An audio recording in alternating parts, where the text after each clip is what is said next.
Greece has become the first country in the European Union to introduce a 6-day working week for some businesses. The measure applies to firms that provide 24/7 services or those experiencing an extraordinary workload. Greece's pro-business government calls the regulation worker-friendly, but it's sparking outrage amongst trade unions, and people on the street don't like it either. If your employer says, this is it, take it or leave it, you can't do anything about it. This is Greece. We're going back to earlier decades. This law has nothing to offer.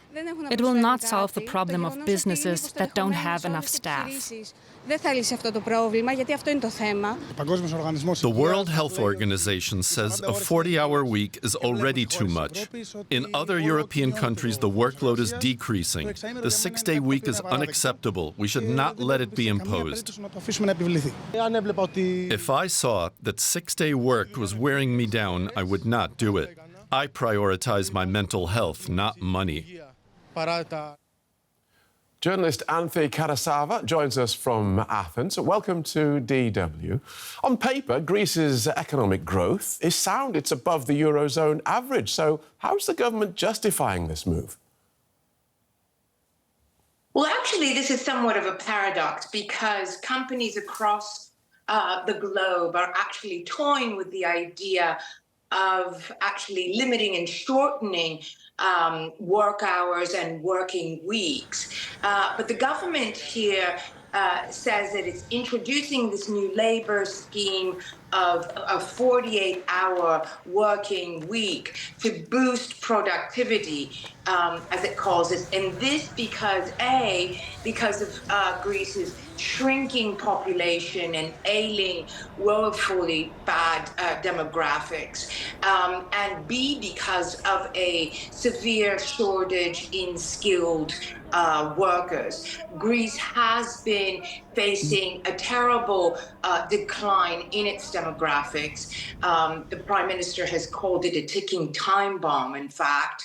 And what has simply exacerbated the situation in recent years has been a massive flight. Around 500,000 skilled, young, well-educated Greeks who fled the country at the height of a financial crisis here, a decade-long crisis. And the government has not been able to woo them back. So this is how it's ultimately justifying the reason for going ahead with this scheme. And what are experts saying about this? Because it seems just ridiculous that OK, we have a shrinking population and fewer skilled workers, so we'll make the few that we have work harder rather than attracting more back to the country.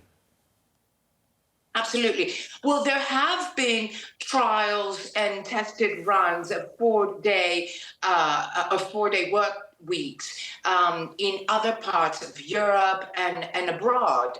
Germany, Japan, South Africa, for example, have tried it, and it's tested, and it has proven effective. But in Greece, this has not happened. In fact, there is no substantive proof, and there haven't been any strong, credible, professional voices to come out and support this scheme. In fact, any kind of professionals that I've been hearing, at least in the past few days, are labour experts from abroad, for example, in the UK, that are raising a critical eye at this scheme.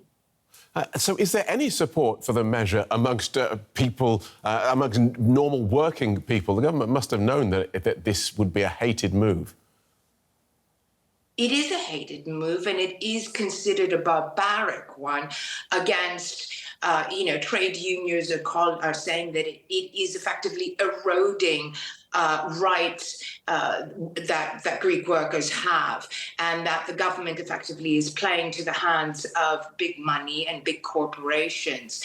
And it is also counterintuitive in the sense that it is allowing, for example, pensioners the right to continue working in their jobs rather than making way for fresh blood to come in. But at the same time, if the government is simply saying that if it doesn't have the skilled personnel, then this is the best that it can ultimately come up with. So it will be facing more and more opposition from locals, and there are very few right now who are actually supporting it. Thanks for talking us through that, Anthee. Anthee Carassava in Athens.